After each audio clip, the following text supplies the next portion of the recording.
नमस्कार जी, बहुत बहुत शुक्रिया आप सब लोगों का। मैं संजीव शर्मा हूं, आप पंजाब के सी देख रहे हैं और मैं मॉर्निंग बुलेटिन लेकर हाजिर हूं। 8:55 हो चुके हैं।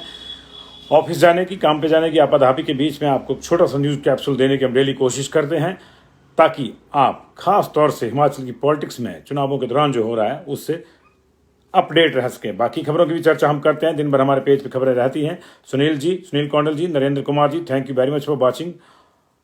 अश्विनी शर्मा जी, बहुत बहुत शुक्रिया, नमस्कार आपको भी।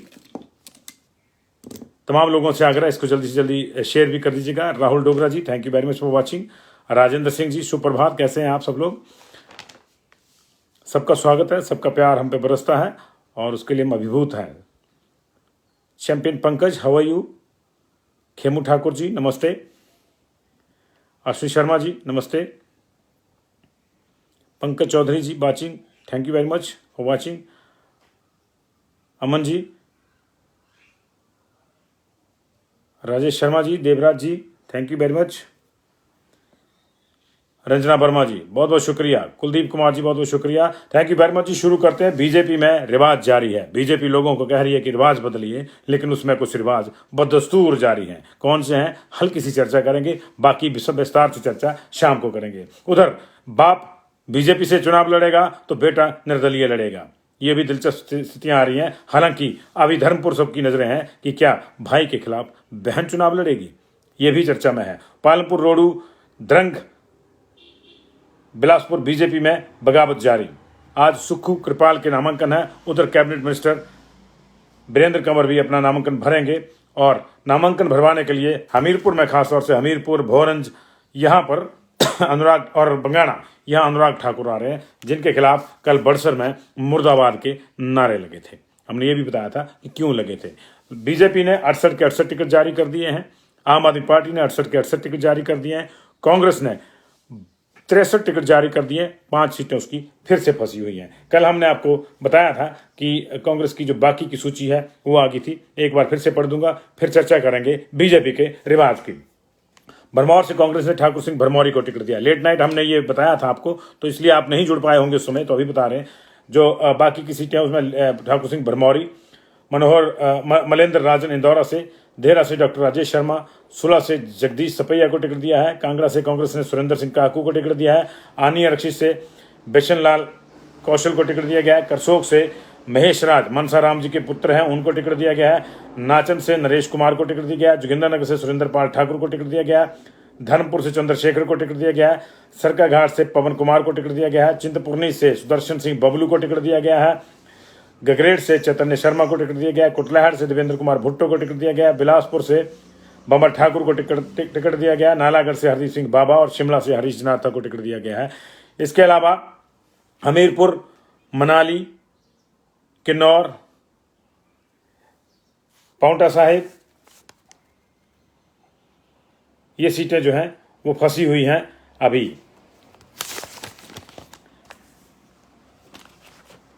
तो ये इंटरेस्टिंग है इक्वेशन जो है। एक मिनट के लिए मैं जरा, सूचना और भी आ रही है, उसको भी जोड़ लेते हैं साथ में। लगातार सूचना है क्योंकि सुबह सुबह जो है सारी चीजें आती हैं। तो ये कांग्रेस की अभी 5 सीटें जो हैं अटकी हुई हैं। किन्नौर, पांवटा साहिब, मनाली, जयसिंहपुर, हमीरपुर, ये नाम फाइनल हुए। हालांकि हमीरपुर में आशीष शर्मा का नाम लगभग तय है और कल ही उन्होंने ज्वाइनिंग किया था, तो इसलिए लेट ज्वाइन करने का उनको ये खमियाजा भुगतना पड़ा कि आज की लिस्ट जो आएगी शायद उनमें उसका नाम होगा। लेकिन उधर बीजेपी में बड़े पैमाने पर बगावत जारी है। कल जहां टिकट डिक्लेयर हुई महेश्वर सिंह की कुल्लू से, वहीं उनके बेटे ने निर्दलीय लड़ने का ऐलान कर दिया बंजार से। दिलचस्प स्थितियां हैं। बेटा बंजार से घोषणा कर चुका है कि मैं निर्दलीय लड़ूंगा। हालांकि वो नामांकन भरते या नहीं भरते हैं ये देखना होगा। और उन्होंने कहा है कि वह बतौर आजाद प्रत्याशी मैदान में उतर रहे हैं और उन्होंने चुनाव प्रचार शुरू कर दिया है। हितेश्वर को मनाने के चक्कर में ही कुल्लू सदर हल्का जो है होल्ड किया गया, ऐसा बताया जाता है। लेकिन अंत तो गदबा वह नहीं माने और बंजार में उन्होंने नामांकन दाखिल करने की जो है बात कही है।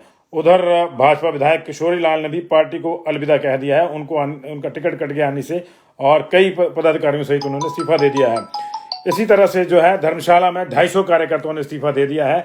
वो भी वहां पे टिकट बदलने की मांग कर रहे थे। राकेश चौधरी के टिकट के खिलाफ थे वो, और जब वो नहीं माने तो वहां उन्होंने भी टिकट जो है इस्तीफा दे दिया। वो चाह रहे थे कि टिकट बदला जाए, विशाल नेहरिया को दी जाए। विपिन नेहरिया ऑलरेडी वहां पे जो है वो टिकट बदलने की मांग से को लेकर जो है मुखर हैं और वो अपना नामांकन भरने की भी घोषणा कर चुके हैं कि वो लड़ेंगे। बीजेपी में ही पालमपुर में भी बगावत सामने आई है। पुराने एमएलए और पुराने बागी दोनों चीजें, दोनों अलंकार उन पर साबित होते। प्रवीण शर्मा, उन्होंने अपने घर पे कार्यकर्ताओं की बैठक बुलाई थी और ऐसी सूचनाएं हैं कि उसके बाद वो भी चुनाव लड़ने का फैसला ले सकते हैं। हालांकि इस तरह की बैठक बुलाया जाना भी बगावत में आता है। बार बार वो अंदर बाहर बीजेपी से होते रहे हैं। कभी टिकट मिले तो ठीक है, बीजेपी की है, नहीं मिले तो बगावत पे है। तो ये सब जगह है, उनका ही नहीं है, सब जगह है। उधर लगातार हाशिए पर चल रहे दूसरे प्रवीण शर्मा ने मंडी से कल नामांकन भर दिया और नामांकन भरने के बाद उनके आंसू भी फूटे। आंसू कई लोगों के फूट रहे हैं। प्रवीण शर्मा के भी आंसू फूटे। उनकी टिकट जो है 2003 में उनको दी गई थी और वापस ले ली थी, और तब से वो लगातार काम कर रहे हैं पार्टी के अलग अलग जिम्मेदारियों पे। लेकिन उनको जब इस बार भी राहत नहीं मिली, जब अनिल शर्मा का इधर उधर डोलना जारी रहा, उसके बावजूद अनिल शर्मा वापस आ गए कि मैं बीजेपी से ही लड़ूंगा, मैं कहीं और नहीं जाऊंगा, मैं बीजेपी में ही रहूंगा। तो उसके बाद जब उनको टिकट मिला तो यहाँ भी ये परेशानी हो गई। तो ये लगातार परेशानियां हो रही हैं जी। और इसके अलावा आपने देखा धर्मपुर में अभी भी परेशानी है। परिवार अपनी चीज़ों को सेटल करने में लगा हुआ है। इसी बीच में चंद्रशेखर को कांग्रेस ने टिकट दे दिया। बड़ा दिलचस्प मुकाबला धर्मपुर में होने वाला है। रोहडू से राजेंद्र धीटा ने बीजेपी कैंडिडेट शशि बाला के खिलाफ चुनाव लड़ने का ऐलान किया है। वो इंडिपेंडेंट लड़ेंगे। धर्मशाला मंडल का इस्तीफा हो गया, विपिन इंडिपेंडेंट लड़ेंगे। और बिलासपुर में जबरदस्त विरोध हो रहा है। बिलासपुर में त्रिलोक जम्वाल को सदर से टिकट दिया जा रहा है, तो दिया गया है, और उसके खिलाफ लगातार आवाज उठ रही है। उनको बाहरी बताया जा रहा है। उनका घर निश्चित तौर से दूसरी विधानसभा क्षेत्र में है। हालांकि वो बिलासपुर के और बीजेपी की राजनीति में सक्रिय रहे हैं, महासचिव है इस समय पार्टी के। लेकिन सिटिंग विधायक का टिकट कटा, उनके आंसू रुके। प्रवीण शर्मा मंडी में रोए और सुभाष ठाकुर के आंसू कल अपने कार्यकर्ताओं से बातचीत में आगे उन्होंने कहा कि मेरा कसूर क्या है ये बता दी जाए, कि मैंने डट के काम किया 5 साल। टिकट काट दी, ठीक है, टिकट नहीं दी, लेकिन कसूर तो बताना चाहिए। उधर ऐसा ही वक्तव्य जो है सुभाष शर्मा और सुभाष ठाकुर, 2 नेता बीजेपी के, वो लगातार टिकट की बाट जोह रहे थे कई साल से। उन्होंने भी जो है अब कहा कि अब ये आर पार की जंग है और वो इस बार निर्दलीय चुनाव लड़ेंगे। क्या होता है त्रिलोक जम्वाल का क्या नहीं। बेसिकली जब से इंदिरा कपूर की टिकट बदली है तब से चंबा में टिकट बदल दी थी देर रात, कल हमने आपको बताया था। इंदिरा कपूर की जगह जो है नीलम नैयर को टिकट दिया, आज वो नामांकन करेंगी। जब से ये टिकट बदली है तब से थोड़ा और इन चीज़ों को बल मिल गया है। जो लोग टिकट बदलने की मांग कर रहे हैं उनकी उम्मीदों को थोड़ा सा हवा मिली है कि शायद अभी भी कुछ हो सकता है। नामांकन अभी लास्ट डेट जो 25 तारीख तक है। लेकिन बिलासपुर में ही झंडूता में भी रोष है। जीतराम कटवाल को टिकट दिए जाने से बीजेपी के कई नेता वहां जो काम कर रहे थे टिकट की आस में, वो खफा है। उन नेताओं के घर पे लगातार कार्यकर्ताओं की बैठकें हो रही हैं। उन कार्यकर्ताओं में बीजेपी के पदाधिकारी जो मंडल के हैं वो भी पहुंच रहे हैं, जिला के हैं वो भी पहुंच रहे हैं। और वहां पे भी ये रोष जताया जा रहा है कि एंटी इनकम्बेंसी शरेआम दिख रही है, लेकिन इसके बावजूद टिकट जो है सिंगल नाम भेजा गया, जबकि ग्राउंड पर कई ऐसे लोग थे जो जीतराम कटवाल की तरह ही काम कर रहे थे। उनका नाम जाना चाहिए था। जब पैनल में नाम जाता है उसके बाद कोई फैसला होता है तो उतना रोष नहीं होता है, लेकिन नाम ही नहीं भेजा जाना इस पर भी है। तो बीजेपी के नेता झंडूता से अमरनाथ दीवान के समर्थक जो है उनमें गुस्सा है। हालांकि अमरनाथ दीवान ने इस तरह की कोई स्टेटमेंट नहीं दी है, लेकिन उनके समर्थक जो है लगातार बवाल काट रहे हैं। बवाल तमाम जगहों पर है। बवाल घुमारवी में भी है, वहां पर भी कार्यकर्ता की बैठकें जो है समांतर हो रही हैं। मंत्री जी को टिकट रिपीट हुआ है, लेकिन दूसरे जो लोग टिकट चाह रहे थे वो भी थोड़ा अभी गुस्से में है। ये गुस्सा कब शांत होता है कब नहीं ये देखना होगा। लेकिन आज कृपाल परमार नामांकन भर देंगे। बीजेपी के सांसद रहे हैं और लगातार टिकट वो चाह रहे थे। 2 बार उनकी टिकट डिनाई होगी। फतेहपुर से 1 बार दी थी, वो हार गए थे। इस बार फतेहपुर राकेश पठानिया को भेजा गया है, तो आज वो अपना नामांकन जो है वो भर देंगे। उधर द्रंग में भी बीजेपी में फूट सामने आई है। पूर्ण को टिकट दिए जाने के खिलाफ मौजूदा विधायक के ही समर्थक और मंडल के कुछ और कार्यकर्ता जो हैं वो वो लोग जो है वो विरोध पे आ गए हैं। उन्होंने कहा है कि पैराशूटी नेता को टिकट नहीं चलेगा।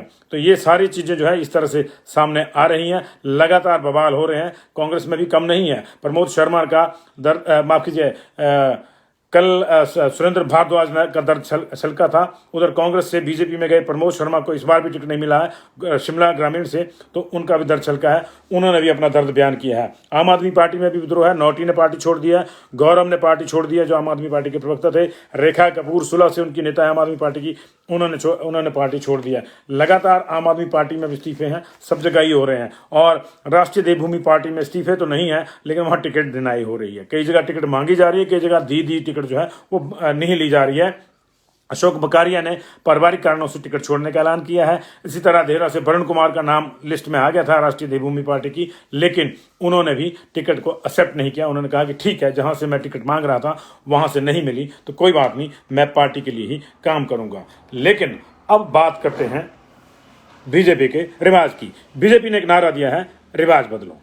वो लोगों से रिवाज बदलने की बात कर रही है। कौन सा रिवाज? कि यही सरकारें बार बार बदलने का रिवाज। हालांकि ये रिवाज नहीं है, ये लोगों का हक है कि यदि कोई सरकार अच्छे से काम नहीं करती तो उसको ढोने का कोई फायदा नहीं है। लोकतंत्र की ताकत का इस्तेमाल लोग 5 साल में एक बार इसीलिए करते हैं कि अगर उनके कसौटी पे उनकी जो मौजूदा सरकार है, उनके जो नेता है जिनको उन्होंने चुना है, चाहे वो किसी पार्टी की सरकार, कई बार किसी पार्टी की होती है, विधायक किसी दूसरी पार्टी का भी होता है किसी क्षेत्र में। तो लोकतंत्र की खूबसूरती यही है कि 5 साल बाद लोग बैठ के तय करते हैं कि उनके प्रतिनिधियों ने क्या उनके अनुरूप काम किया है, क्या उनके प्रतिनिधि उनकी कसौटी पर खरे उतरे हैं, और अगर नहीं उतरे हैं तो वो उनको बदल देते हैं। रिवाज ये लोकतंत्र का है। बीजेपी इस रिवाज को बदलने के लिए लोगों से गुहार लगा रही है, लेकिन बीजेपी ने अपने कुछ रिवाज नहीं बदले हैं। पहला रिवाज टिकट बदलने का 2003 में आपको याद होगा, इससे पहले इंदौरा में भी हुआ था। 2003 में आपको याद होगा चंद्रमोहन को टिकट दी थी नाहन विधानसभा से, जहां से बेसिकली वो हैं, वो विधानसभा आरक्षित है, तो उनको नाहन से टिकट दी गई थी। चुनाव प्रचार शुरू कर दिया था, पोस्टर लग गए थे। दिल्ली से टिकट बदली, श्यामा शर्मा जी को टिकट मिली। श्यामा शर्मा जी अब इस दुनिया में नहीं है, लेकिन उन्होंने वो चुनाव लड़ा था। तब से चंद्रमोहन का चंद्रोदय नहीं हुआ है। वो पार्टी में अलग अलग मंचों पे काम कर रहे हैं, करते रहे, और बड़ी नफासत के वाले नेता माने जाते हैं, लेकिन टिकट के लिहाज से उनका चंद्रोदय नहीं हुआ। इसी तरह एक बार टिकट मिली थी मंडी से प्रवीण शर्मा को, जिन्होंने कल नामांकन भरा 2007 में। उनको टिकट मिली थी, चुनाव प्रचार शुरू कर दिया, हफ्ते बाद टिकट बदल गई, डीडी ठाकुर को टिकट दे दी गई। वो चुनाव बीजेपी हारी थी, जीती फिर भी नहीं थी। तब से बीजेपी के में दोबारा प्रवीण शर्मा का नाम टिकट के लिए नहीं आया। 2017 में आपको याद होगा धर्मशाला की टिकट बदल गई थी, उमेश दत्त को डिक्लेयर हो गई थी। किशन कपूर चौराहे पर रोए, फिर से टिकट बदली, वहां पे किशन कपूर की टिकट काट के उमेश को दी थी। किशन कपूर ने विरोध किया, रोए, तो फिर से किशन कपूर को दे दी। बाद में किशन कपूर का भी पूरा टेन्योर नहीं हुआ, उनको भी बदल के दिल्ली भेज दिया। तो इस तरह से वहां भी टिकट बदली।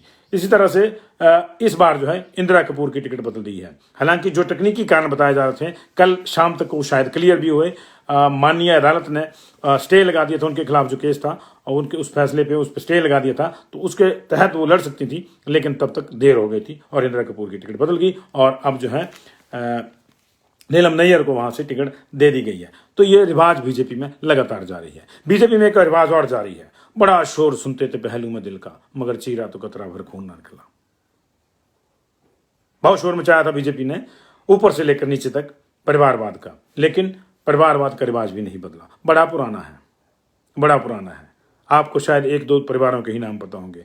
आपको शायद मुखरता से प्रेम कुमार धूमल और उनके परिवार का नाम पता होगा। मास्टर वीरेंद्र प्रागपुर से एमएलए होते थे। जिस दिन रिजल्ट निकला 1998 में, उनकी डेथ होगी। उनकी धर्मपत्नी को टिकट दिया, उपचुनाव में वो जीती। बाद में उन्होंने अपनी टिकट छोड़ी तो बेटे नवीन दीवान को टिकट दिया, और इस तरह से 5 साल के भीतर एक ही परिवार के 3 लोगों को टिकट दिया गया। उसके अलावा महेंद्र सिंह और रजत सिंह ताजा मामला है। महेंद्र सिंह ठाकुर और रजत सिंह का ताजा मामला है। नरेंद्र बरागटा, चेतन बरागटा, पिछली बार चेतन बरागटा को परिवारवाद के नाम पे मना कर दिया था, इस बार जो है परिवारवाद के नाम पे टिकट मिली है। उधर मनाली में भी गोविंद जी के पिताजी शांता जी की सरकार में थे और अभी गोविंद जी हैं, ये भी जारी है जी। तो ये महेश्वर सिंह, करण सिंह एक ही परिवार, कभी इधर जाते रहे कभी उधर जाते रहे, लेकिन बीजेपी में भी टिकटें इनको मिलती रही। जगदेव चंद ठाकुर, नरेंद्र ठाकुर, उर्मिला ठाकुर, ये भी बीजेपी का परिवारवाद है। कुछ और भी होंगे जो आपको याद होंगे, मोटे मोटे गिनाए मैंने। तो ये रिवाज नहीं बदले हैं बीजेपी ने, और लोगों से कह रही है रिवाज बदलिए। अब लोगों को भी, जब जाहिर है बीजेपी अपने रिवाजों के ऊपर नाज करती है, तो हो सकता है लोग भी नाज करते हो। कैसे रिवाज बदलेगा कैसे नहीं हमें नहीं मालूम, ये तो आप बताएंगे, क्योंकि लोकतंत्र में जनता ही जनार्दन है, लोगों का तंत्र है, लोगों को चुनना है। वो रिवाज जारी रखना चाहते हैं, बदलना चाहते हैं, इसका फैसला वो 12 नवंबर को मतदान करके करेंगे। और वो फैसला उन्होंने क्या किया है उसकी सूचना जो है वो 8 दिसंबर को जब नतीजे आएंगे तब पता चलेगा। लेकिन फिलहाल बीजेपी के रिवाज जारी हैं, टिकटें बदलने के भी, परिवारवाद के भी। विरोध के रिवाज तो राजनीति में सब जगह ही रहे हैं। विरोध तो नई से नई पार्टी को भी जो झेलना पड़ रहा है, और पुरानी से पुरानी पार्टी को भी, वो एक परंपरा है। बहुत बहुत शुक्रिया जी, थैंक यू वेरी मच।